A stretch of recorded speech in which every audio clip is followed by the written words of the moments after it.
ঈদে শ্বশুরবাড়ি থেকে ঈদ উপহার না দেওয়ায় স্বামী স্ত্রীকে মেরে মাথা ফাটিয়ে দিল। দর্শক, এ কেমন অমায়িক ধরনের অত্যাচার, বিস্তারিত আমরা তাদের কাছ থেকে জানার চেষ্টা করব। আসলে আপু, ঘটনাটি কি হয়েছিল একটু বলেন।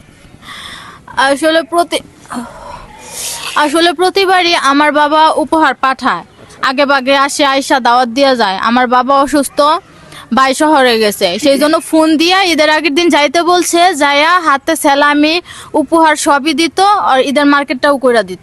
আমি কি কামলা হয়েছি রে ভাই? একটা জিনিস বোঝেন, আমি কি বুড়ো হয়েছি? আমার বয়সকাল 35 চলতেছে। আমার আব্বা 60 বছর বয়স হয়েছে। আমার নানার বাড়ি থেকে পাঞ্জাবি পাইছে, লুঙ্গি পাইছে, আমার মা শাড়ি পাইছে। কে আমি কিসের জন্য উপহার পাবো? লয় কে আমি কি একটা জাঙেও পাই না শ্বশুর বাড়ির তেন? হ্যাঁ, আমি এতই খারাপ হয়ে গেছি।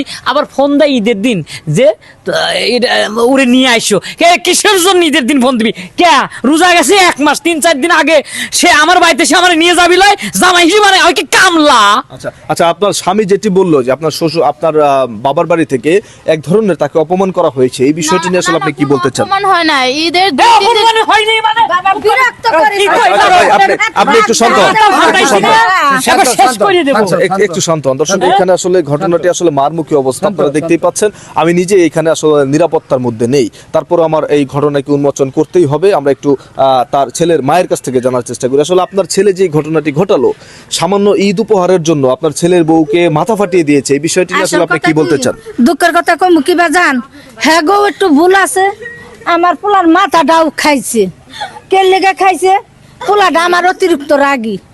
আমি বৌমারে কইছি, বলে তোমার মা বাপে যদি কিছু দিবার হয় তাহলে ঈদের আগে পাঠিয়ে দিবার কেউ। কে লেগে আমার পোলার মাথা আমার কিছু লাগবে লয়, আরো বয়জন বলি 20,000 টাকা ঘরেতে আমি পূরণ করবো, সাইজ করে সারি দেবো। ওর মেয়েও নিয়ে যায়। এ ভাই, আপনি আপনার বোনে নিয়ে চলে যান, আমার দরকার নাই। এখানে দর্শক, এখানে মেয়ের ভাই উপস্থিত আছে, আমরা একটু তার সাথে কথা বলার চেষ্টা করবো। আসলে ভাই, আপনার বোনকে আপনার বোন জামাই যে মারলো বা মেরে মাথা ফাটিয়ে দিয়েছে, কেন করেছে এই ঘটনা, এবং এই বিষয় নিয়ে আসলে আপনি কি বলতে চান? আসলে কি ভাই, আমি মানে জরুরি কাজের জন্য আর কি, ব্যবসার কাজে আর কি গেছিলাম ঢাকায়। তারপর আমি ফোন দিয়ে বললাম যে আমি তো যাইতে পারবো না, বাড়িতে আব্বা অসুস্থ, বা আমি ঢাকা আসছি, তাহলে তুই জামাইরে নিয়ে তুই চলে আসিস ঈদের আগের দিন।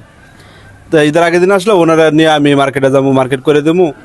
তারপর আচ্ছা ঠিক আছে ভাই, ওরা নিয়ে আসবো না। এই মুহূর্তেই এইরকম একটা কান মনে করেন যে রাগে 1 মাস আজানের সময়, ভাই আজানের সময় মিছে কথা কবেন না। কে রে আমার ফোন দাও কিসের লাগে? আমার বাড়ি কি ভারত না হলে মালয়েশিয়া? আমি তো বাংলাদেশেরই সওয়াল, তাই না?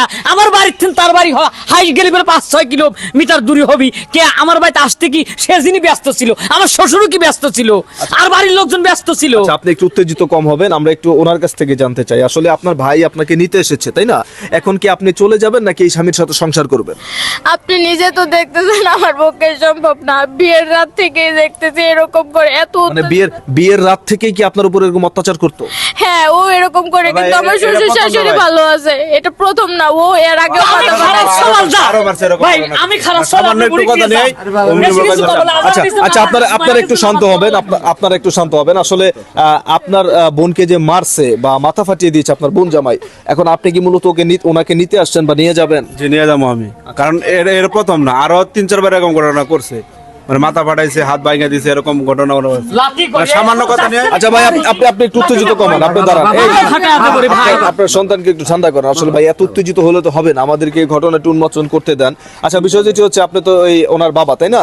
আপনার ছেলে যে এরকম একটি ঘটনা ঘটালো, এই বিষয়টি নিয়ে আসলে আপনি বাবা হিসেবে কি বলতে চান? বাবা বললাম কি, ছেলেটা মাথা গরম আইসে কাজের থেকে, অনেক ভিতরে এরা কি ফোন করছে, আমার বেআইনটা ফোন করছে, পরে আমার কাছে তো কনে করছে ছেলের কাছে, কি কইছে না এটা কইতে পারে না। না যে অবস্থা, আমার বৌমাটা খুব ভালো আছে, খুব ভালো বৌমাটা। সিমাই খাওয়াইছি, আপনার বৌমা খুব ভালো না? সিমাই খাওয়াইছিল। তো দর্শক, বিষয় যেটি হচ্ছে, আসলে দেখেন, আমাদের সমাজে এরকম অনেক মানুষ আছে যারা ঈদ বলেন বা যে কোনো ধার্মিক অনুষ্ঠান বলেন বা যে কোনো অনুষ্ঠানে শ্বশুর বাড়ি থেকে যদি কোনো উপহার না পায়, সেই ক্ষেত্রে কিন্তু স্ত্রীর উপর অত্যাচার করে। তো এই বিষয়গুলো আসলে মোটেও ঠিক না। একজন বাবা মেয়ে জন্ম দিয়ে ছোটবেলা থেকে লালন পালন করে বড় করেছে, তারপরে আবার তাকে ধাপে ধাপে যৌতুক দিবে, এটা আসলে এক ধরনের সমস্যা আমি মনে করি।